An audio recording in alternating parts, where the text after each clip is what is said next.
संतप्त मानस शांत हूँ, जिनके गुणों के गान में बेवर्धमान महान जिन विचरे हमारे ध्यान में। 10 लक्षण महापर्व चल रहा है और उसका आज अंतिम दिन है। उत्तम ब्रह्मचर्य, उत्तम ब्रह्मचर्य धर्म है और उसकी चर्चा अपन को आज करनी है। पूजन की पंक्ति में ही लिखा है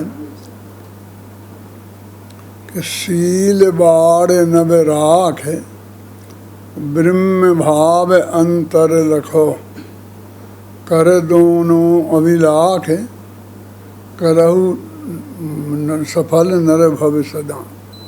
ये बात मैं पहले ही कह देना चाहता हूँ कि पूजनकार ने हमको एक तरह से सजेशन दिया है, आज्ञा दी है कि शील की रक्षा 9 बाड़ों के माध्यम से करना चाहिए। शील माने व्यवहार, ब्रह्मचर्य, जिसको लोक में ब्रह्मचर्य कहा जाता है, जो माता बहन सुता पहचानों की रूप में जिसका स्वरूप स्पष्ट किया गया है, स्पर्शेंद्रिय के विषय का त्याग जिसके कहा गया है, और स्त्री आदि का परिग्रह नहीं रखना इस रूप में लोक में जिसे कहा गया है, उसको 9 बाड़ों से रक्षा करनी चाहिए। देखो, हमारे घर में कोई बहुत बहुमूल्य चीज़ होती है तो हम जाके जंगल में हमने कोई अपना एक बंगला बना रखा है कि आजकल की भाषा में क्या बोलते हैं उसे, हैं, फार्म हाउस। तो वहाँ फार्म हाउस में जाके नहीं रखते हैं।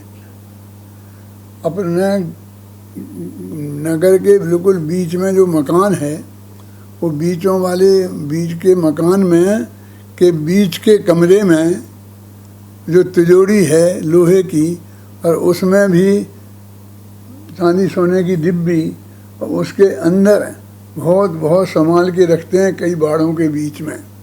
और फिर उसके बाद में सुरक्षा का इंतजाम भी करते हैं, चौकीदार भी रखते हैं उसके लिए।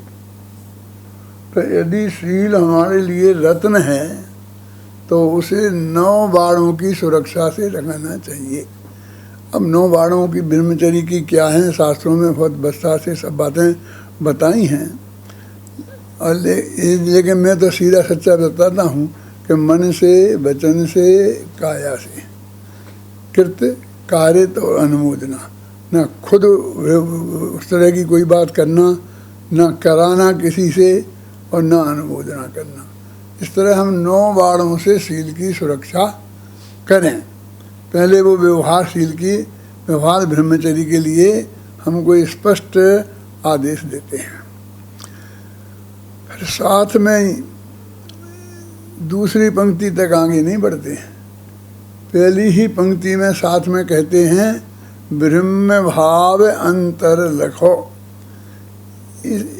एक वाक्य में, छोटे से वाक्य में उन्होंने ब्रह्मचर्य का, वास्तविक ब्रह्मचर्य का, निश्चय ब्रह्मचर्य का स्वरूप बता दिया कि ब्रह्म भाव माने जो अपना भगवान आत्मा है, ब्रह्म माने आत्मा होता है, जो विकार से रहित आत्मा होता है उसे ब्रह्म बोलते हैं। उस ब्रह्म भाव को अंतर में दगलखो, देखो, उसमें ही अपनापन स्थापित करो, उसमें ही रम जाओ, जम जाओ। वो वास्तव में निश्चय ब्रह्मचर्य है। एक पंक्ति में 2 बातें, शील बाड़ नव राख और ब्रह्म भाव अंतर लखो। और फिर साथ में आदेश दे दिया कि कर दोनों अभिलाष, दोनों की अभिलाषा करनी चाहिए कि नहीं मैं तो निश्चय वाला हूँ, इसलिए निश्चय ब्रह्मचर्य की बात करूँगा, कि मैं तो व्यवहार वाला हूँ। ऐसा नहीं, कर दोनों अभिलाष, करहु न, अपने मनुष्य भाव को सफल करना है तो इन दोनों को ही हमें धारण करना चाहिए। अब दोनों के संबंध में हम चर्चा करते हैं। वैसे तो व्यवहार ब्रह्मचर्य के बारे में तो लोग बहुत ज़्यादा समझते हैं, लेकिन बात यह है कि कुछ ज़्यादा ही समझते हैं। जैसे देखिए कि व्यवहार के ब्रह्मचर्य में हमने चरणानी योग का अच्छी तरह से स्वाध्याय किया है, मुनि धर्म के वर्णन का भी किया है और गृहस्थ धर्म के में किया है। अभी हम मुनिराजों की बात नहीं करते हैं, मुनिराजों की बात मुनिराज करेंगे, बहुत मुनिराज लोग करेंगे और उनसे समझना, हम उसमें नहीं उलझना चाहते हैं। लेकिन ब्रह्मचर्य जो गृहस्थों के ही निश्चय व्यवहार ब्रह्मचर्य है, तो व्यवहार ब्रह्मचर्य की कितनी मर्यादाएं हैं। ब्रह्मचर्य नाम की 7वीं प्रतिमा है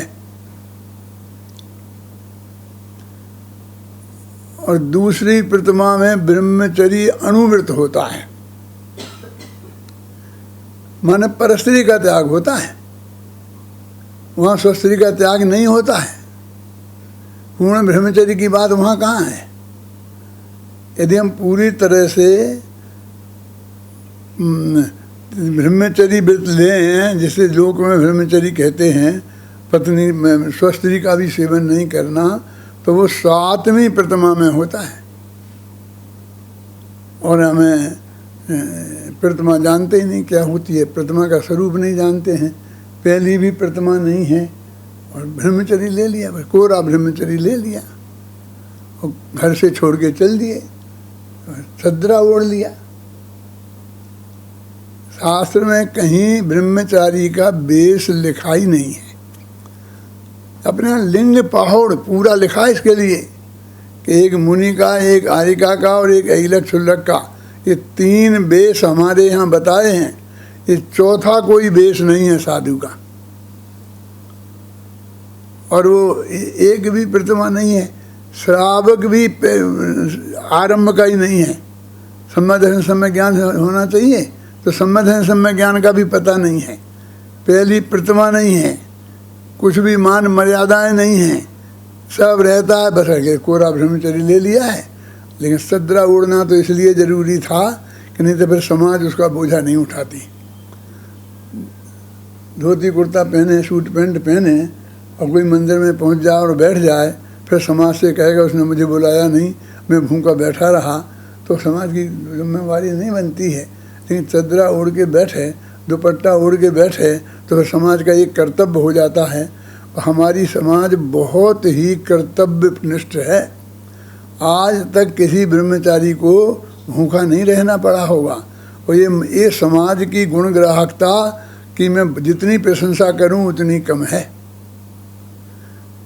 लेकिन मैं उन ब्रह्मचारियों को कहना चाहता हूं कि ब्रह्मचारी जी, शास्त्र में 7वीं प्रतिमा तक पक्का ब्रह्मचर्य होता है और उस तब तक घर में रहने का और बनाकर खाने का नहीं, कमा कर खाने की ड्यूटी है। कहीं शास्त्र में कहीं नहीं लिखा, ना तो अभी आरंभ त्याग है और ना परिग्रह त्याग है, समझे ना। सब आपके पास संपत्ति है, बाप दादों की भी रखे हुए हो, और परिग्रह परिमाण वृत्त में आप जितनी चाहो उतनी रख सकते हो। ऐसा नहीं है नियम कि तुम इतना नहीं रखो, तुम कहो मुझे तो 1 करोड़ रखना तो रखो, फिर तुम्हारा क्या है। तो उसमें कुछ भी मर्यादा, एक भी प्रतिमा नहीं है ना। 6वीं प्रतिमा तक रात्रि भोजन त्याग है, लेकिन ब्रह्मचर्य नहीं है 7वीं प्रतिमा है। लेकिन न केवल कोरा ब्रह्मचर्य लिया है, न कुछ नहीं लिया, चदरा ओढ़ा और हम घर से निकल गए। हमने पूछा कि आप कौन हैं, आप कौन हैं। कोई कहता है त्यागी जी हैं, कोई कहता है ब्रह्मचारी जी हैं, कोई कहता है महात्मा जी हैं, और कई नाम रखते हैं। कुछ थोड़ा अलग सा नाम चाहिए कि जिससे हमें जगत के लोग नहीं समझें। और फिर जब उनकी भाषा ऐसी बदल जाती है कि हम लोग प्रवचन करते हैं, समझाते हैं शास्त्र की बात, तो हम कहते हैं हम लोगों की ये ड्यूटी है, हमें ये समझना चाहिए, गृहस्थ को ये समझना चाहिए। तो कहें तुम लोगों की ये ड्यूटी है, तुम्हें ये समझना चाहिए। तुम्हें माने महाराज, तुम्हें माने क्या कि गृहस्थों को आप क्या हैं? नहीं, हाँ, वो अपने को गृहस्थ नहीं मानते। मैं पता धर्म 2 ही प्रकार के हैं वीरसागर। कौन कौन से? एक मुनि धर्म और एक गृहस्थ धर्म। तो मैं आपसे पूछता हूँ कि महाराज जी, आप कौन से हैं इसमें? शास्त्र तो कहते हैं कि क्षुल्लक और एलक तक गिरस्त हैं। आर्यों के बारे में मैं कुछ कहना नहीं चाहता हूं, लेकिन क्षुल्लक एलक तो 11 प्रतिमाएं गिरस्त की हैं, 5वें गुणस्थान वाले की हैं। शास्त्र में अत्यंत स्पष्ट उल्लेख है। और अभी 11 प्रतिमा में एक भी प्रतिमा नहीं है, 11 प्रतिमाओं के नाम मालूम नहीं है, है ना। जैसे मैं कहता हूँ, मैंने एक बहन, आप कितनी प्रतिमा है? क्या की प्रतिमा? कैसी प्रतिमा?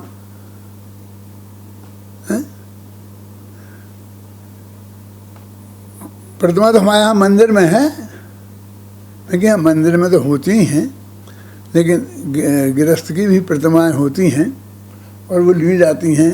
11 होती हैं, 11 होती हैं, हम ले लेंगे, हमें क्या है। लेकिन आपने अभी तो नहीं है ना, आप बताओ तो ले लेंगे। ये ऐसा अपरिचय है। और अपने को त्यागी फिर ये नया नाम, क्योंकि अब साधु कहने में तो बहुत संकोच लगता है।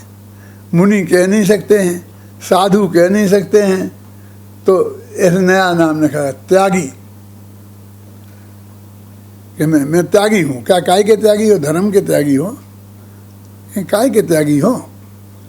अपने यहाँ जैन धर्म में त्यागी नाम का कोई पद नहीं है, महात्मा नाम का कोई पद नहीं है ना। बाकी हम सब गृहस्थ हैं। पंडित जी, बंशीधर जी थे, 7वीं प्रतिमा धारी थे, धोती कुर्ता पहनते थे, टोपी लगाते थे, नौकरी करते थे, सर्विस करते थे, प्रिंसिपल थे, पढ़ाते थे और अपनी आजीविका से करके रहते थे। और ब्रह्मचारी 7वीं प्रतिमा धारी थे। ये तो अभी की बात है। क्या हमारे गुरुजी थे ना, पंडित मक्खनलाल जी, उनके गुरु भाई थे सगे, इंदौर विद्यालय में सरसेठ हुकुमचंद जी का विद्यालय था, उसमें प्रिंसिपल थे। तो ये कैसा है ब्रह्मचर्य का स्वरूप? तो व्यवहार का ब्रह्मचर्य का स्वरूप भी हमें गहराई से समझना चाहिए।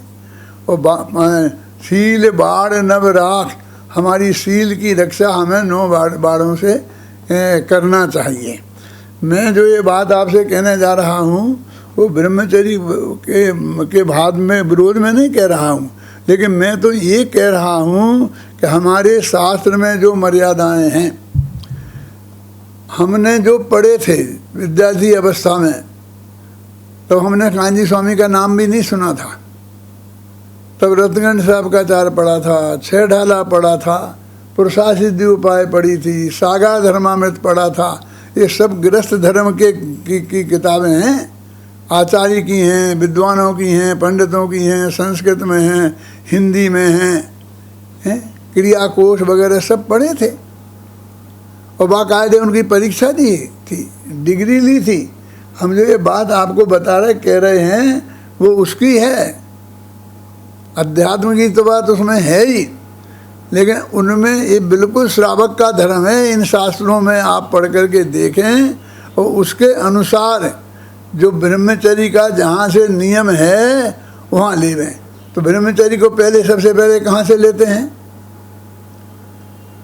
कि दूसरी प्रतिमा में जो 5 अनुव्रत होते हैं उसमें भी सिर्फ परस्त्री का त्याग रूप ब्रह्मचर्य होता है, स्वस्त्री के त्याग रूप नहीं है। वो बराबर शादी कर सकता है, पत्नी रख सकता है, उसके बाल बच्चे हो सकते हैं। सब शास्त्रों में बहुत अच्छी तरह से ये है। और यहाँ तो ना वो 7वीं प्रतिमा वाला ब्रह्मचर्य है, ना दूसरी वाला है, कुछ नहीं है, बस कोरा ब्रह्मचर्य ले लिया। जब मैं ये बात समझाता हूँ लोगों को तो बहुत लोग कहते कि तुम्हारे कांजी स्वामी भी तो देते थे, वहाँ भी तो बहुत लोग ब्रह्मचारी हैं, ऐसे ही हैं कि न जिनकी कोई प्रतिमा नहीं है और वे ब्रह्मचारी हैं। उनका कहना सही है अभय जी, प्रश्न तो सही है ना। प्रश्न हमारे ही चित्त में खड़ा थोड़ी होता है, सबके चित्त में खड़े होते हो, खड़ा होना चाहिए। तो मैं सिर्फ जानकारी के लिए बताना चाहता हूँ कि आध्यात्मिक सतपुरुष कांजी स्वामी पंच कल्याणकों में जब किसी को ब्रह्मचर्य देते थे तो वो कहते थे भाई ये सिर्फ निवृत्ति के लिए है, स्वाध्याय के लिए, निवृत्ति के लिए है, कि क्योंकि तुम्हें स्वाध्याय का समय नहीं मिलता, धंधे पानी में उलझ जाते हो, घर गृहस्थी में उलझ जाते हो, बाल बच्चे में उलझ जाते हो, और आत्मा का कल्याण करना है, तो उस निवृत्ति के लिए हम दे रहे हैं। ऐसा बहुत क्लियर कहते थे। ये कोई नहीं है। तो ये जो आपका स्त्री के त्याग जो करने की बात है, वो सब इसके लिए है, ऐसा है, हैं? ये भी नहीं, ये नहीं है जो तुम गलत समझ रहे हो, तुम हमसे अकेले में समझना। ये वस्तु स्थिति ये है कि वो ये कहते थे कि ये जो अपना पद है, कोई ब्रह्मचारी पद, वो ये पद वाला पद नहीं है, और हम उन्हीं की तरफ से तो बोल रहे हैं आपको ये एक दफे की ये बात। लेकिन आजकल तो ब्रह्मचारी डिग्रियों जैसा दिया जाता है, जैसे MA PhD होते हैं, और हम लिखते हैं doctor Hukumchand Bharat MA PhD D.Litt, ऐसा लिखते हैं ना, ऐसा वो भी लिखते हैं ब्रह्मचारी फलाना फलाना, वो डिग्री जैसा उपयोग करते हैं। ये जो क्या है, एक सच्ची घटना मैं आपको बताता हूँ कि एक भाई मेरे पास आए, जब अपना महाविद्यालय नहीं खुला था, घबराना नहीं तुम लोग, तब की बात बता रहा हूँ। वे अभी हैं, जिंदा हैं, मौजूद हैं, कि दादा मुझे गुरुदेव से ब्रह्मचर्य व्रत दिला दो। इस पंच कल्याणक के टाइम पे भगवान महावीर का निर्माण वर्ष था ना, उस पंच कल्याणक के टाइम पे मुझे ब्रह्मचर्य व्रत दिला दो।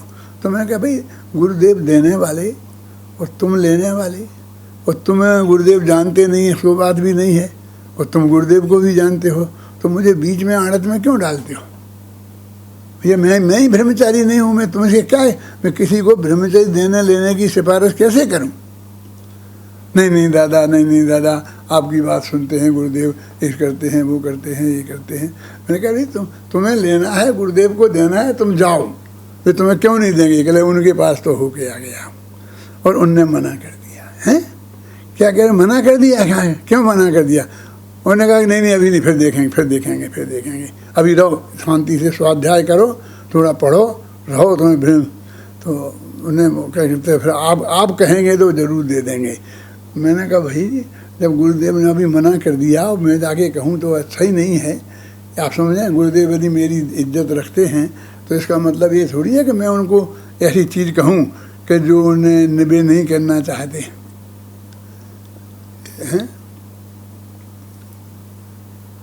और मैंने कहा वे तुम्हें ब्रह्मचर्य से रहने से थोड़ी रोक सकते हैं क्या? तुम ब्रह्मचर्य से रहो ना, और 6 महीने बाद में तुम्हें ब्रह्मचर्य के लिए मैं सिफारिश कर दूंगा। अब आज ही तुम मना करा के आए हो और आज ही मैं तुमसे कहूँ, ये तो ठीक नहीं है। फिर बोले फिर ऐसा मौका कब आएगा? कैसा मौका कि ये पंच कल्याण का 25,000 लोग आएंगे, सबके सामने देखें, सबके सामने लेंगे, ऐसा मौका कब मिलेगा? फिर थोड़ी ऐसा पंच कल्याणक होने वाला है। तो मैंने कहा तुमको बेटा ब्रह्मचर्य नहीं चाहिए, 25,000 की भीड़ में ब्रह्मचर्य चाहिए, तुमको ब्रह्मचर्य की डिग्री चाहिए। ये 25,000 लोग देख जाएं कि तुम भी ब्रह्मचारी हो और तुम जाओ जहाँ गांव में, तो तुम्हारी भी कुछ पूजा प्रतिष्ठा शुरू हो जाए। ऐसे नहीं होता है। ये मैं भी अभी भी कह रहा हूँ आप सब लेने से, आप लोग ब्रह्मचर्य व्रत लें, रहें, स्वाध्याय करें, 24 घंटा करें, लेकिन वो जैन धर्म में ब्रह्मचर्य वाला पद नहीं है। और फिर जबकि अंदर की परिणाम तो वैसे होते नहीं हैं, अंदर में पात्रता तो वैसी होती नहीं है, तो फिर सब झंझटों में उलझते हैं। ये पूजा पाठ, पंच कल्याण, फलाना कितनी बातों में रहते हैं और डिग्री जैसा उपयोग करते हैं। तो इसकी बात मना करते हैं। ब्रह्मचर्य से रहने के लिए कोई क्यों मना करेगा? क्यों तुम दुनियादारी में उलझो, इसके लिए कोई आपसे क्यों कहेगा? तो इसलिए जो मैं आपसे बात आज वही करने वाला हूँ, उसमें आप ये मत समझना कि मैं व्यवहार ब्रह्मचर्य का विरोधी हूँ और इस तरह से लेकर निवृत्ति पूर्वक रहकर स्वाध्याय करने वालों का मैं शत्रु हूँ, ऐसा नहीं है। लेकिन क्या क्या करते हैं, क्या करते क्या हैं। हम गृहस्थी में फंसे हैं, फिर भी हम विद्यार्थियों को पढ़ते हैं, पढ़ाते हैं, अपने बच्चों को पालते हैं, पोसते हैं, सब काम करते हैं, और हमने इतने 1000 विद्वान तैयार कर दिए। अब उनसे कहें कि 1 घंटा आप पढ़ा कर दिया करे, प्रवचन करने, हमारा काम थोड़ी है, ये तो पंडितों का काम है। ये पढ़ाना पंडितों का काम है, ब्रह्मचारियों का काम नहीं है।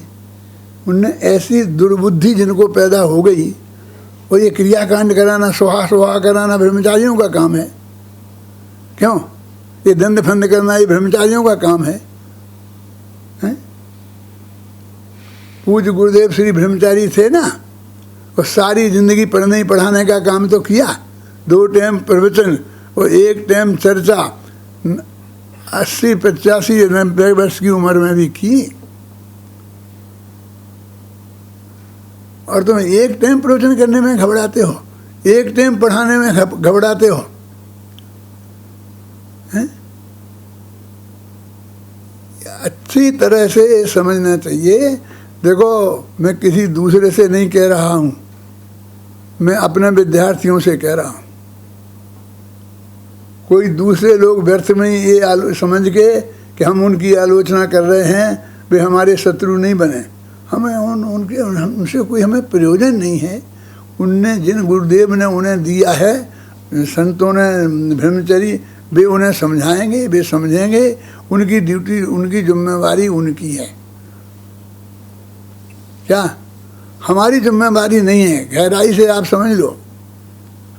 अपने माथे पे बोझा लेके नहीं समझो कि हमें मुनिराज को ठीक करना है, हमें ब्रह्मचारियों को ठीक करना है। अरे तुम अपने को ठीक करो, हैं? अपने को सुधारो। अपने को सुधारने से अपना कल्याण होगा। मुनिराजों के सतलाचार को आचार्य देव हैं, वे करेंगे, उनकी ड्यूटी है। वो करेगी कि नहीं साहब, समाज की भी जिम्मेवारी है, समाज की भी है। तो जो समाज के नेता लोग हैं, पूरी समाज के नेता लोग हैं, उन सब की जिम्मेवारी है कि नहीं, अपन भी तो हैं समाज में। लेकिन अभी अपनी समाज में जो जिसे तुम समाज कह रहे हो ना मुमुक्षु, उनमें कोई मुनि नहीं है ना, उनमें भी कोई ऐसा तपस्वी नहीं है ना कि जिनके शिथिलाचार तुम्हें दूर करना है। ये इसमें तुम अपने को मत उलझाओ। मैंने तो अपने पंचकल्याण वाली किताब में लिखा है, सीख न दीजे बानरा उल्टा दे मटाए। तुमने झोंपड़ी बना के शांति से बैठ के जो आत्मा के कल्याण की चर्चा करते हो, उसमें करो, इसमें मत उलझो। और फिर तुम्हें उलझ नहीं है तो उलझो, हम तुम्हारे साथ नहीं हैं। हम डंके की चोट कहना चाहते हैं। ये हम किसी की आलोचना में नहीं के रास्ते पर नहीं हैं, हमें किसी की भलाई भुराई के करने में नहीं। हमें समाज में शांति से रहकर आत्मा का कल्याण करना है और तत्व का प्रचार भी करना है। जो तत्व ज्ञान हमें जिनवाणी के स्वाध्याय से गहराई से मिला है, हमें समय सार से मिला है, कुंद कुंद से मिला है, अमृतचंद से मिला है, टोडरमल से मिला है, बनारसी दास से मिला है, और पूज्य गुरुदेव श्री से मिला है। सबसे एक ही तो मिला है। लेकिन हमें एक ही नाम लेंगे तो लोगों को अच्छा नहीं लगता है। बात जब सबकी ऐसी है, पढ़ते तो हम समय सार हैं, समय सार की गाथा पढ़ाते हैं, सब बताते हैं बहुत शांति से। आज सारा समाज समय सार सुनने को पढ़ने को तैयार है। अब मैं आपको क्या कहूँ भाई जी, मुनिराज भी चाहते हैं कि भाई हमसे समय सार की चर्चा करें, हम बैठें, हमसे बात करें। और विद्यानंद जी महाराज ने मुझे समय सार सुनाने के लिए, पढ़ने के लिए बुलाया था और स्पष्ट शब्दों में कहा था कि देखो, अब गुरुदेव तो चले गए, वे तो हैं नहीं। अब मैं समय सार को बहुत गहराई से बातें कुछ समझना चाहता हूँ, तो मुझे तुम दिखते हो। तुम मुझे 7 दिन आकर के समाचार सुनाओ, तुम जब कहो, जहाँ कहो, जैसे कहो। मैं कहा महाराज आप कैसी बात करते हो, आप तो आज्ञा दो, आप जहाँ कहेंगे मैं वहाँ आ जाऊँगा, जैसे कहेंगे आपको वैसे सुनाऊँगा। और वीर सागर तुम थे ना मौजूद, 25-50 विद्वान बैठे थे, 3-4 बाइयाँ बैठी थी, शायद एक आध मुनिराज भी थे। तो ये सबके सामने मैंने 7 दिन तक 14 व्याख्यान किए। क्यों नहीं सुनाएंगे? और मालूम कब क्या क्या था कि वे मेरे से, जब मैं प्रवचन करके मंगलाचरण कर लेता था पीर सागर, तो उसके बाद वो कहते थे पंडित जी हमें तो 325वीं गाथा सुनाओ। तो मैं वो 325वीं गाथा निकालता, 4-6 गाथाएं पहले क्या कहा है, 4-6 गाथाएं पीछे क्या कहा है, वो सब बताता, प्रसंग बताता, संपर्क बताता, फिर उस गाथा का उस संदर्भ में अर्थ करता, फिर उसकी गहराई बताता। उनको बीच में जो पूछना होता था पूछते थे, मैं उसका जवाब देता था। तो फिर दूसरी बता देंगे, अब 19वीं गाथा सुना लो।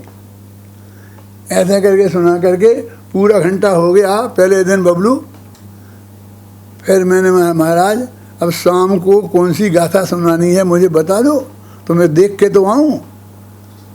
तो मुस्कुराने लग गए। ये मैं इस पे कह रहा हूँ, मैं जानता हूँ टीवी पे जाने वाला है, सारे देश, सारे मुमुक्षु और सारे गैर मुमुक्षु, हो सकता है कोई मुनि महाराज भी सुने।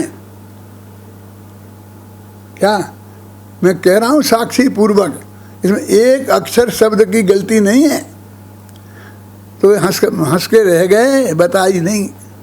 और जब शाम को गया तो मंगलाचरण करने के पहले तक नहीं बताई। जब मैंने मंगलाचरण करके बोल दिया और फिर बोला कि इस शास्त्र में, तो फिर बोले पंडित जी फलानी गाथा सुनो।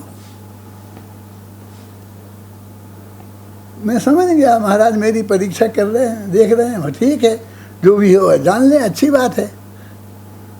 महाराज ने जमकर मेरी परीक्षा की। मैंने डट कर महाराज को तत्व ज्ञान जो मैं समझता था मैंने समझाया, और अंत में उन्होंने कहा कि मैं तुम्हें समय सार भारल्य की उपाधि देता हूँ।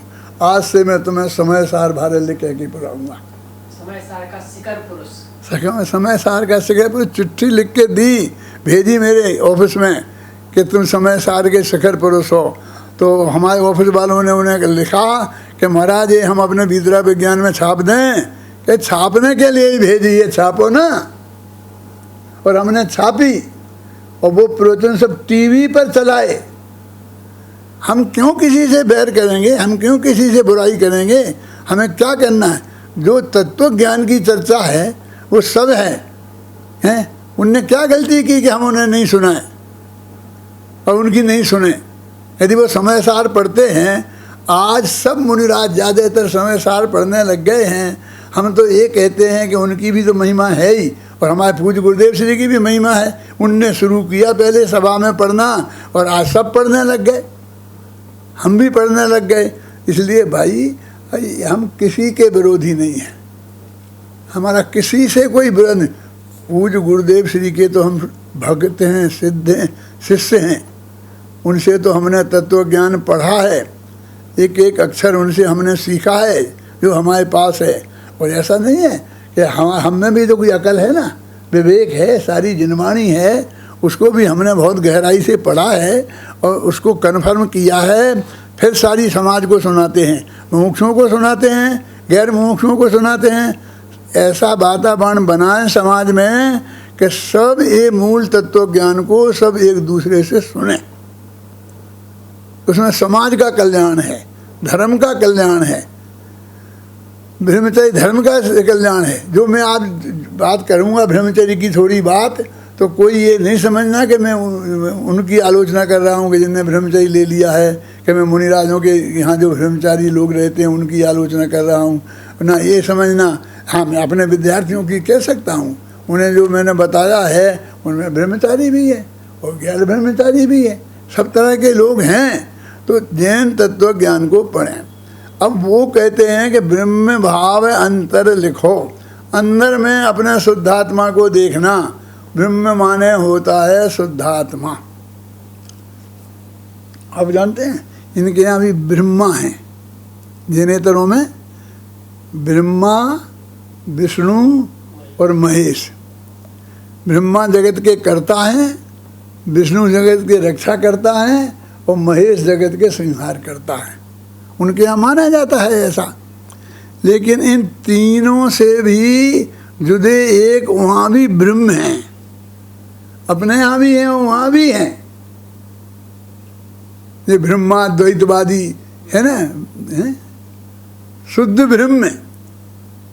ब्रह्म में और ब्रह्मा में क्या अंतर है?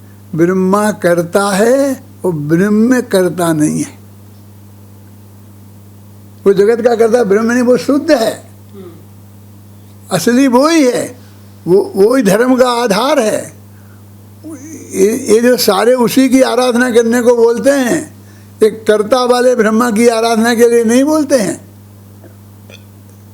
अपने आप ही एक शुद्ध ब्रह्म है, शुद्ध ब्रह्म परमात्मा शब्द ब्रह्म जनवाणी है। शुद्धात्म साधक दिशा नमो जोड़ जुग पाणी, हम तो उन्हें नमस्कार करते हैं वो शुद्ध ब्रह्म को। शब्द ब्रह्म परम ब्रह्म, शब्द ब्रह्म पर ब्रह्म में वाचक वाच्य नियोग। पंडित जी ने छापा ने लिखा कि वो शुद्ध ब्रह्म है, उसमें वो एक शब्द ब्रह्म है, ब्रह्म नाम का शब्द है, उनमें वाचक वाच्य नियोग। वो वाच्य है, वो वाचक है, तो वो भगवान आत्मा के आश्रय की बात है। चर्चा आएगी तो ब्रह्म वो ब्रह्म का नाम ही नहीं समझते हैं।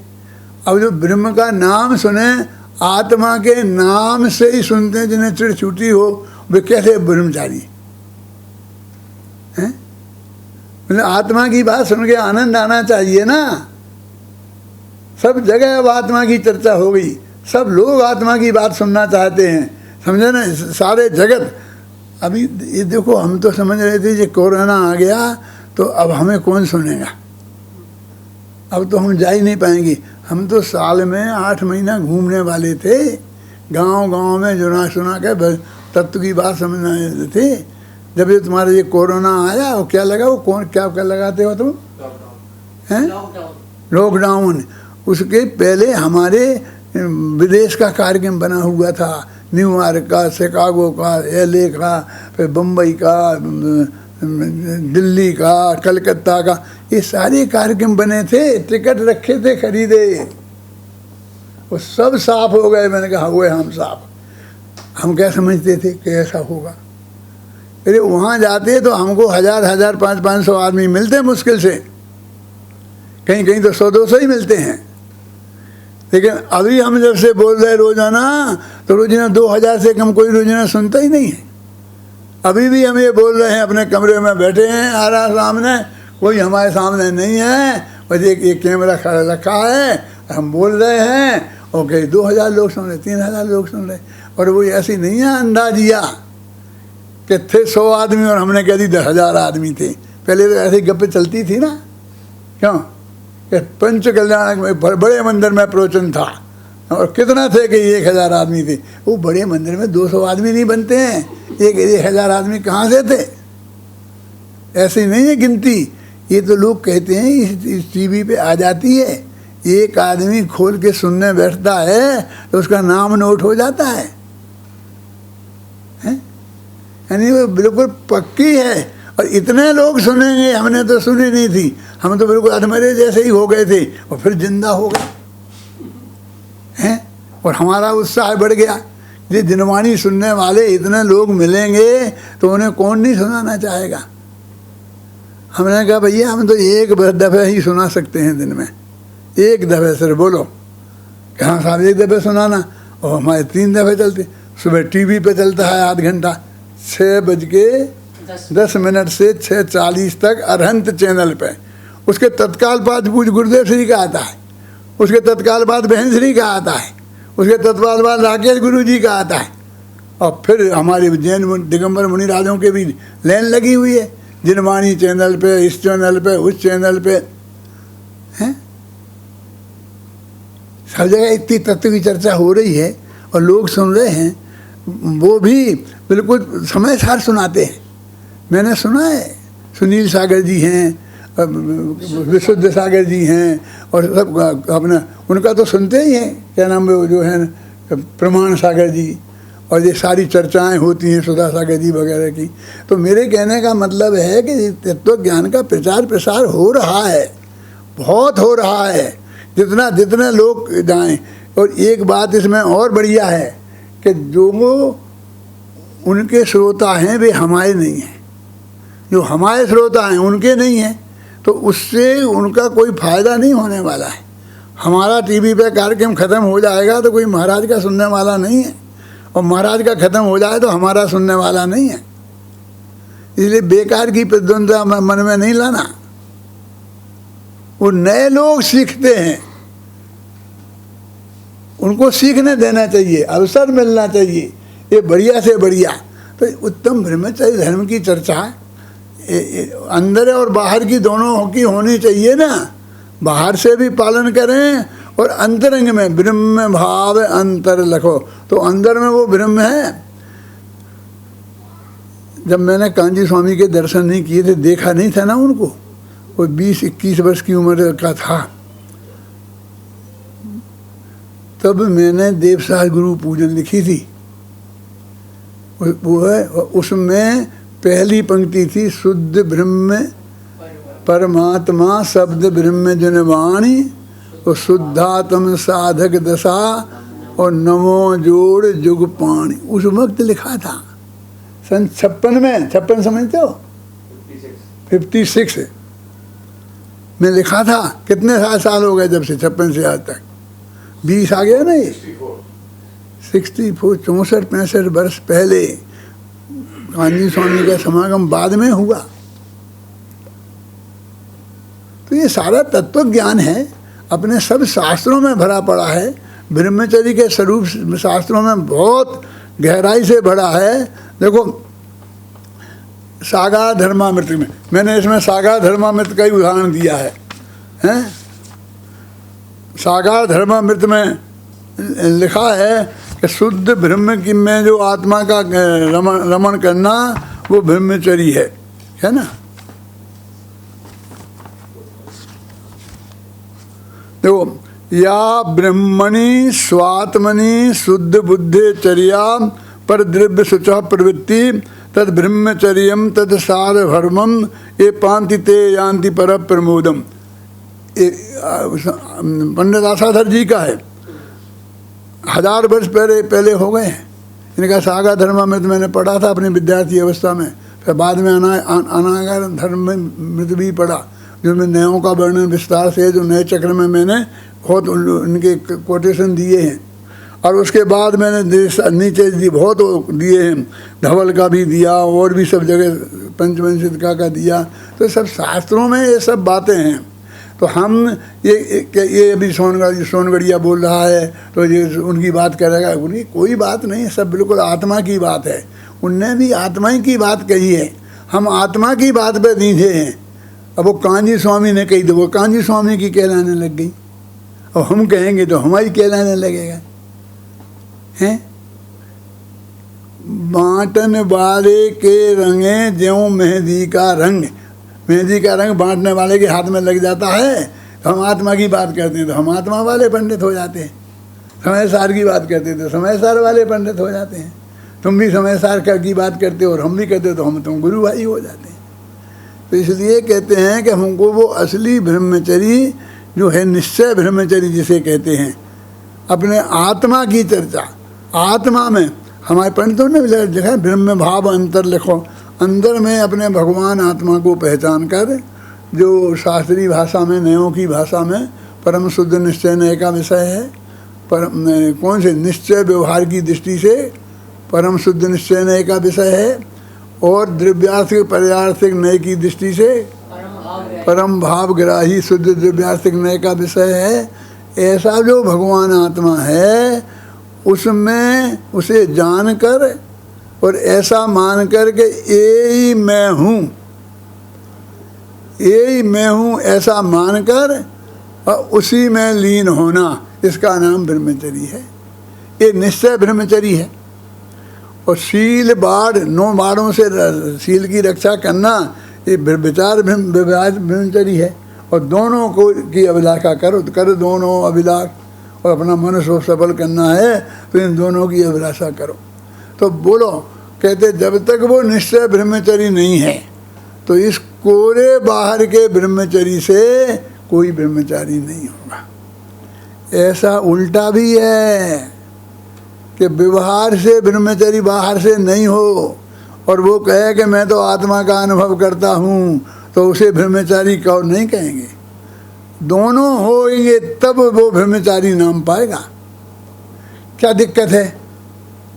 कह दे में तो क्या दिक्कत है कि बाहर के ब्रह्मचारी ले भय तो नाई मुरी और संपत्ति मासी मूढ़ मुड़ाए भये सन्यासी, वे आत्मा का नाम से ही चिढ़ने वाले लोग वे सब ब्रह्मचारी हो जाएंगे, जबकि शास्त्र के हिसाब से नहीं है। और इसके उल्टे भी कि व्यवहार के ब्रह्मचारी नहीं ले, और मेरे तो आत्मा का अनुभव है, पक्का हो गए शास्त्र के हिसाब से, तो वो भरत चक्रवर्ती ब्रह्मचारी हो जाएगा। 96,000 पत्नियों की शादी 96,000 पत्नियां नहीं, पहले शादी हो गई थी, बाद में समय दर्शन हो गया, तो अब क्या करें, छोड़ी तो जाती नहीं है ऐसी। ऐसा नहीं है, था एक सम्यक दर्शन जन्म से था, और वे 96,000 शादियां बाद में की परमात्मा हैं। तो वे सब ब्रह्मचारी, उन्हें आप ब्रह्मचारी कहने को तैयार हो? हम तो नहीं कहने को तैयार हैं। तो क्या कि बाहर से 9 बार से सील की रक्षा करे वो, और अंदर में शुद्धात्मा को जाने, दोनों शर्तें पूरी करे, वो ब्रह्मचरी है। ये बात इस पूजन में की है पंडित आशाधर जी ने की है, 1000 वर्ष पुराने हैं। आशाधर जी को साधारण पंडित नहीं समझना। हमने विद्यार्थी अवस्था में सागा धर्मा में तो उनका पढ़ा था, अमृत चंद्राचार्य उनके पास पढ़े हैं, घबराना नहीं। तुम कौन से खेत की मूली हो? संस्कृत पे इतना अच्छा अधिकार था, क्या क्या उनने लिखा है, कैसा किया है, हैं? तो ये जो निश्चय और व्यवहार ब्रह्मचर्य, मुझे इस बात का विकल्प है कि ये धर्म इस ग्रुपों में से निकले और सारी समाज में, कम से कम पूरे दिगंबर समाज में तो पहुँचे, और श्वेतांबर में भी साथ में पहुँचा, तो मुझे बहुत खुशी है। मैं तो पिछले 37 साल से श्वेतांबर पर्यूषण में बम्बई लगातार जाता रहा, हर साल, और विदेश में जाता हूँ तो 80% श्वेतांबर होते हैं सुनने वाले, बुलाने वाले भी। तो लोगों ने मुझे धीरे धीरे मुझे श्वेतांबर घोषित कर दिया। कई श्वेतांबरों को बुलाने को जाता हूँ तो मैं कहता, तुम दिगंबरों को सुनाता हूँ तो तुम्हें दिगंबर नहीं हुआ? अरे हमें तो सबको सुनाना है, हर भव्य जीव को, जो सैनी पंचेंद्री है, जो भगवान के संरक्षण में जाता था, महावीर की दिव्य ध्वनि सुनने जाता था, हम वही तो बातें सुनाते हैं। कुंद ने ऐसा भेद कहाँ किया, महावीर ने ऐसा भेद कहाँ किया दिगंबर श्वेतांबर का? मुझे तो सबका बहुत वात्सल्य भाव प्राप्त है, बहुत प्रेम भाव प्राप्त है। आप जान के आश्चर्य होगा कि मैं करीब 35 साल से विदेश जाता हूँ, और वहाँ पर सब लोग मुझे दिगंबर श्वेतांबर सुनते थे, प्रेम से सुनते थे, कभी कोई झगड़ा नहीं हुआ। एक दफ़े मियामी में, अभय कुमार जी, मियामी में आप भी गए हैं ना, मैं गया हूँ कम से कम 25 बार। तो मियामी में एक जगह प्रवचन कर रहा था, तो एक श्वेतांबर भाई मेरे से बोला कि साहब हम आपसे एक बात पूछना चाहते हैं। मैंने कहा बोलो भैया क्या? कि दिगंबर श्वेतांबर में अंतर क्या है और सच्चा कौन है? ऐसा प्रश्न किया भरी सभा में, सन्नाटा छा गया। मैंने कहा भाई साहब, मैं यहाँ आता हूँ और बहुत बढ़िया बातें महावीर की तत्व ज्ञान की आपको सुनाता हूँ, आपको अच्छा नहीं लगता? लेकिन आपका कह रहे, हम तो हमेशा सुनते हैं आपकी, अच्छा नहीं लगता, आप कैसी बात कह रहे हैं? हमने तो एक व्याख्यान आपका नहीं छोड़ा। तो फिर ऐसा प्रश्न क्यों करते हैं? आप नहीं जानते हैं कि मैं दिगंबर हूँ, कट्टर दिगंबर हूँ, तो मैं किस धर्म को सच्चा मानता हूँ? आप मेरे से क्यों कुछ कहलवाना चाहते हो? आप जानते नहीं हो। और जो मैं आपको बता रहा हूँ, अब इससे जाना कि नहीं जाना आपने कि मैं क्या हूँ? नहीं, हमें आप अंतर बता दो। मैं कहा देखो, अंतर तुम सुन नहीं सकते हो, सच्चा जानना चाहते हो, जो सच्चा मैं जानता हूँ, मैं मानता हूँ, वो जानना चाहते हो? क्या जानना चाहते हैं? मैंने कहा देखो अगली साल नहीं बुलाओगे, सोच लो। कि वे सब लोग बोले कि साहब आप कैसी बात करते हो, हम तो आपको मरते दम तक छोड़ने वाले नहीं हैं, आप हमें बताओ निश्चिंत होके, बिल्कुल कोई विकल्प नहीं करो, सच्ची बात बता रहा हूँ मैं आपको। वो लोग अभी वहाँ मौजूद होंगे जो मेरे श्रोता थे क्या। तो मैंने बिल्कुल पूरा एक एक शब्द सुनाया और वो भी सब बताया कि ये अंतर क्यों आ गया स्त्री मुक्ति में, केवली कबलाहार में, एकादश जने, इसका अर्थ भी बताया, उसके दोनों अर्थ दिगंबर क्या करते हैं वो भी बताया, श्वेतांबर क्या करते हैं वे भी बताया। वो जब स्त्री मुक्ति मान ली श्वेतांबर ने तो फिर वो मल्लीनाथ पुरुष से औरत हो गए, वो सब मैंने बताई बिल्कुल निश्चिंताई से, जैसे कि मैं अपने समझ लो घर में ही बैठे बोल रहा हूँ। उनमें वो एक आदमी खड़े होके बोला कि साहब आप बात तो ठीक कहते हैं। क्यों? तो बोला कि यदि स्त्री और दोनों पुरुष दोनों तीर्थंकर हो सकते हैं तो फिर एक ही क्यों हुए? 24 में 23 पुरुष और एक महिला, ये अन्याय नहीं है? फिर 12-12 होना चाहिए, 11-13 हो जाते, इतनी तो बर्दाश्त कर लेते।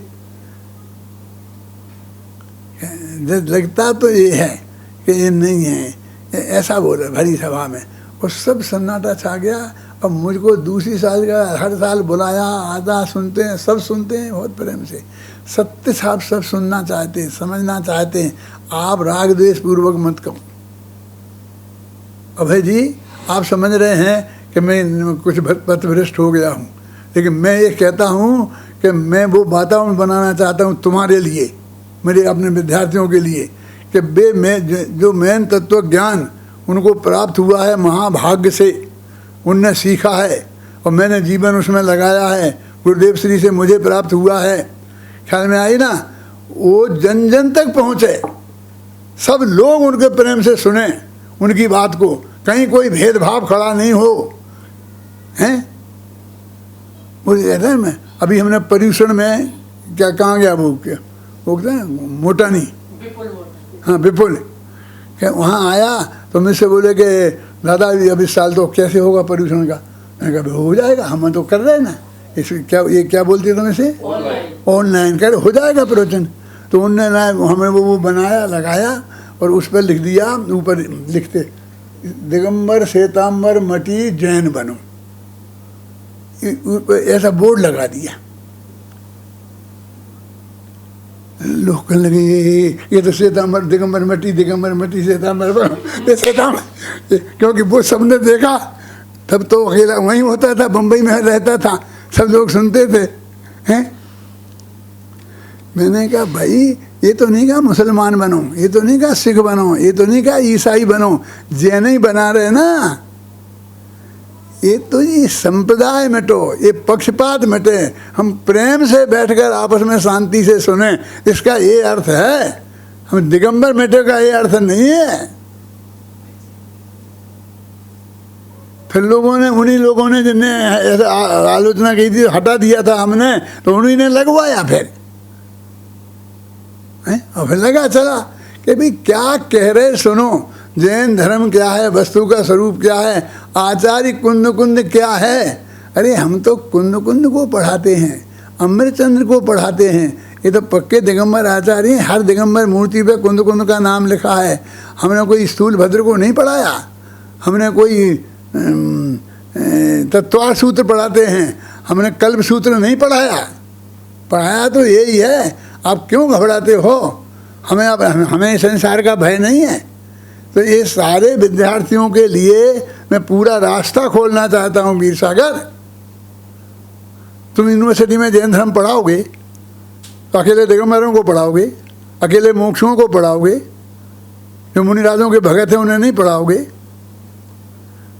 जो श्वेतांबर हैं उन्हें नहीं पढ़ाओगे, अजैनियों को नहीं पढ़ाओगे। अरे हमारे यहाँ तो राठी पढ़े हैं, यादव पढ़े हैं, सबको हम पढ़ाते हैं, शास्त्री बनाया है। एक वो कहाँ पर वो है अपने पूना में एक राठी है, बहुत A1 विद्वान है जैन दर्शन का, ये सब इस तत्व ज्ञान का, ऐसे सब लोगों को तैयार किए हैं। इसलिए हम उसमें जाने वाले नहीं हैं किसी इस पक्ष में। हम सबसे कहना चाहते हैं खुले आम भरी सभा में कि सब लोग किसी की आलोचना रंच मात्र भी नहीं करें, किसी की भलाई बुराई नहीं करें, और जैन तत्व ज्ञान बिल्कुल निडर होके मर्यादा में रह करके सुसभ्य भाषा में खुलकर समझाएं। कोई दिक्कत कहीं आने वाली नहीं है। हमारी इमेज तो ऐसी होना चाहिए कि कोई कहे कि उनने ऐसा कहा था कि वो ऐसा कह ही नहीं सकते हैं। बोलिए, मैं आपको बताऊं कि अभी वो है, वो महाराज कौन से अपन ने भेजा ना, वो विशुद्ध सागर महाराज के यहाँ से मेरे पास आया कि 2 मिनट का आप हमें भेज दिए, हम समय सार का स्वाध्याय कराते हैं और आपको ऐसा ऐसा करके, तो मैंने भेज दिया। तो वहाँ भी मुझे पता चला कि उन्होंने 5 लोगों को टीवी पर लाना है वो, तो एक पंडित को लाने का नक्की किया और उसका नाम है हुकुमचंद। ये 2 मुनिराज को किया, 2 श्वेतांबर मुनिराजों का किया उनने। अब वे इतने विशाल हृदय से बात काम कर रहे, हमको क्या, हमने क्या कहा, यही तो कहा कि वे समय सार सुनाते हैं, सारी जनता को सुनाते हैं, जनता में सुनाते हैं, जनता हमारा भी प्रेम से सुनने लग गई। जो हमारी नहीं सुनती थी उनका सुनती है, हमारा भी सुनती है, और हमारी सुनने वाली उनको भी सुनते हैं। ये कहा, बोलो क्या है, हम 100 में वातावरण नहीं बना सकते हैं? हम लड़ाई का वातावरण बनाए? भगवान महावीर के समोषण में सब जो लोग आते थे कि नहीं? अरे गाय भैंस कुत्ते बिल्ली भी आते थे। यदि हमारे पास सच्चा तत्व ज्ञान है तो हमें उस तत्व ज्ञान को सब लोगों तक पहुंचाना है। आज तुम ब्रह्मचर्य धर्म के दिन में ये बात इसलिए कह रहा हूँ कि आज मेरे को अभी ये मेरा व्याख्यान 10,000 लोग सुनेंगे, फिर कल मुझे नहीं मिलेगा ये मौका कहने का। मैं कल कैसे समझाऊंगा ये बात किसी को कि मैं इस विचारधारा का हूं? और जिनको मुझे निकालना हो वो निकाल दे, मैं मुझे अजैन घोषित कर दे, मैं जो भी करना है कर दे। मैं तो किसी से बैर विरोध नहीं रख सकता। मैंने मालूम समाधि ले ली है, 85-86 वर्ष में चल रहा हूँ। अब मुझे दुनिया से कोई लेना देना नहीं है, हैं? और मुझे सब सुनने वाले हैं, अब टीवी वाले सुनाने वाले हैं, सब टीवी वाले सुनाएंगे और सारी दुनिया सुनेगी। अब कौन रोकेगा? निकाल दो मुझे, कहाँ से किसको निकालना है, कैसे निकाल दो? अरे हम तुमको इसी भव से ही निकाल देंगे। ऐसे लोग भी हैं, आए हैं मेरे पास ऐसे समाचार, अब ज़्यादा दिन नहीं रह पाओगे। मैं कहा जितने जल्दी चले जाएं उतने अच्छे, लेकिन वो हमारा लिए लिखा ना समाधि मरण में कि मरने की इच्छा भी अतिचार है, इसलिए मैं नहीं चाह सकता हूँ कि मैं मर जाऊँ। इसमें क्या है? एक सच्ची घटना देवलाली की है कि एक लड़का हमारा वहाँ था विद्यार्थी, तुम नहीं थे वो था, तो वो बोला कि हम इस पंचम काल के अंत तक ये जैन तत्व ज्ञान को ले जाएंगे। तो मैंने कहा क्या कह रहा है? बस पंचम काल के अंत तक? ये पंचम काल में तो ये अभी कितने 18,000 वर्ष में ही खत्म हो जाएगा। हम 18,000 वर्ष से आगे नहीं ले जाएंगे? कैसी बात करता है? हम मर के जहाँ जाएंगे वहाँ 18,000 वर्ष हमारी उम्र नहीं होगी। हो सकता सागरों हो, हैं? क्यों? तो हम उसे छोड़ देंगे? हम तो वहाँ भी जाके पहुँचाएंगे, वहाँ भी सुनाएंगे, सब जगह को ले जाएंगे। इसलिए 18,000 वर्ष तक के लिए नहीं, हमारे विद्यार्थी तो इसको अनंत काल तक के रखने की बात करते हैं। हमें वो काम करना है, 18,000 वर्ष तक नहीं। ये बोला था मैंने देवलाली में। अब या भाई जी को याद हो तो ये बता सकते हैं कि हाँ गवाही, मेरी गवाही सफाई दे सकते हैं कि मैंने कहा था कि नहीं कहा था। हम इतना छोटा उद्देश्य क्यों रखें भाई साहब? दो बिल्कुल पक्की बात है, व्यवहार ब्रह्मचारी के बिना भी कोई ब्रह्मचारी नहीं हो सकता। वो छायक समय दृष्टि उसी भव से अंतर मुहूर्त में केवल ज्ञान प्राप्त करने वाले भरत चक्रवर्ती को भी गृहस्थ अवस्था में मैं ब्रह्मचारी कहने को तैयार नहीं हूँ। क्या? और आत्मा का अनुभव ही है साथ में, और आत्मा बाहर से व्यभिचारी में से भी ब्रह्मचरी है, उसी में मानने को तैयार हूँ। अकेले आत्मा के अनुभवी को ही नहीं कहने, अकेले बाहर के ब्रह्मचारी वाले को नहीं कहना चाहता हूँ। और मैं किसी का नाम कहाँ ले रहा हूँ, मैं तो कह रहा हूँ जो ऐसा हो। यदि आप ऐसे नहीं हो और आप बिल्कुल सच्चे हो तो बहुत बढ़िया बात है। इसके लिए तो कह रहा हूँ, हम व्यक्तिगत किसी की आलोचना करते नहीं हैं। उन्हें लिखा ना ब्रह्म भाव अंतर लिखो। देखो कई तरह की कई बातें कहती है ना, ये पूजन में की, इसी पूजन में एक पंक्ति आती है, क्या है वो, क्या है आती है वो पूजन में? हाँ, संसार में विष बेल नारी तज गए योगीश्वरा। एक पंडित ने, बहुत बड़े पंडित ने कहा कि ये स्त्रियों के विरोधी थे और ऐसा थे, और उन्हें सुधार दिए थे किसी ने। तो तुम्हारी दिल्ली की बात कह रहा हूँ, कहाँ वो कि मायाचारी विथीणम, माया स्त्रियों में जैसे मायाचार, मायाचार नहीं है मातृकाचार है। क्यों? कि वो स्त्रियों की निंदा कर रहे, स्त्रियों की निंदा कर रहे। जिन महाराज ने लिखा है उनकी माँ भी स्त्री थी, उनकी बहन भी स्त्री थी, अब ब्रह्मचारी थे इसलिए बच्ची भी स्त्री थी, ये मैं कह नहीं सकता हूँ। अरे भाई कि संसार में विष बेल नारी तज गया योगीश्वर। तो मैं कहता हूँ कि नारी तो विष बेल है और आदमी क्या है क्या? ये भी तो विष वृक्ष है ना, उसी नारी विष बेल में लगा हुआ फल है ये, हैं? उसी बेल में लगा है ना, तो ये विष फल ही तो होगा। तो नहीं साहब, तो क्या करें? अब तो औरतें भी कभी बन गई हैं, और कभी सम्मेलन होने लगे, और तो महिला कभी सम्मेलन होने लगे, अब महिलाओं को ज़्यादा सुनते हैं। तो वे महिलाएं ऐसा लिखे ना, संसार में विष वृक्ष नर सब तज गई योगीश्वरी, ऐसा करें क्या? अरे भाई विष बेल नारी का मतलब वहाँ नारी नहीं है। हमारे हृदय में विपरीत सेक्स के प्रति जो आकर्षण है उसको वहाँ नारी कहा है? लेकिन रचना अब क्या करें कि नर प्रधान होती है कि नारी प्रधान होती है। अब उसने दो ही तो प्रयोग कर नहीं सकता था, हैं? तो उसने नारी के संदर्भ में कहा तो उसको कह दिया, लेकिन उसका वास्तविक अर्थ ये है, उसको हम गहराई से समझें, हैं? ये ब्रह्मचर्य धर्म वो धर्म है कि जिसमें ये लिखा है कि ध्यानत धर्म 10 पेड़ चढ़ के शिव महल में पग धरा। ध्यानत कवि कहते हैं कि 10 कदम माने उत्तम क्षमा मार्दा वादा भी 10 कदम है ना, पेड़ माने सीढ़ियाँ, 10 पेड़ चढ़ के और अगला कदम मोक्ष में पड़ने वाला है। ब्रह्मचारी जी,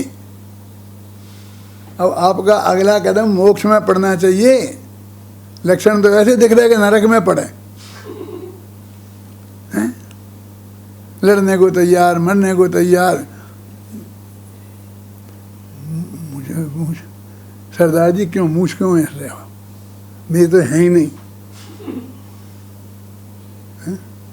एक सरदार जी सुन रहे हैं, इसलिए मैं आपसे बोलता हूँ क्यों भाई साहब, बुरा मत मानना, मैं तो प्रेम से बहुत वात्सल्य भाव से बोलता हूँ, मैं कोई आपकी बुराई के अर्थ में नहीं बोलता हूँ।